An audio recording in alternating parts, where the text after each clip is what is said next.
Now, salt level is a very, very important consideration for fish. Now, whenever you're adding new fish, or if you have any issues with your fish, I need you to have a low salinity. So the way that we're going to check the salinity, or one easy way to check the salinity, is by using a hydrometer.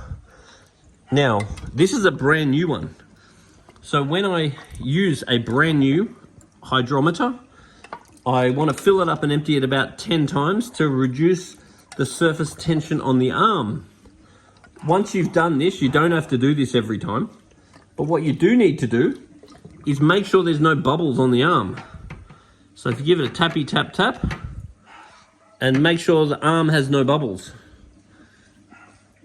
Now there is a suction cap on this, but that doesn't mean that you want to just keep it in the tank, otherwise it will not be efficient after a while. I would much rather put it in and take it out. So right now the salt reading, oh, there's still some bubbles on the arm. So you cannot trust this if you see bubbles, because the bubbles will give you a false high reading. So if I just go tap, tap, tap, now that when it's a brand new one, it'll have high surface tension and therefore it gets bloody bubbles on it. Once the bubbles come off,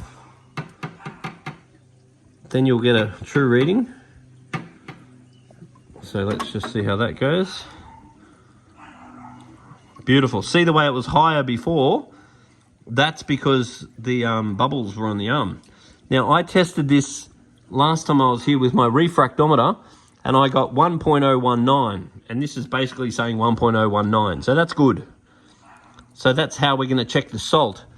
If the salt level is too low, we're going to take some water out, dissolve some salt in it and tip it back in. If the salt level is too high, we're going to take some salt water out and put some RO water in, and that'll bring the salt level down.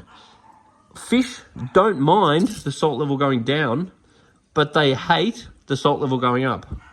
So you want to make sure that your salt level, the fish are going up in salinity very slow.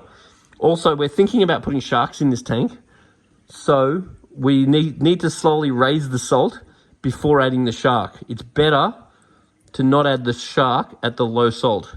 It's better to add the shark when the salt's got higher. So we're thinking about putting a small epaulet in this tank. Now, he's only a small fella, so these fish will probably be fine, but there's no way you can promise that.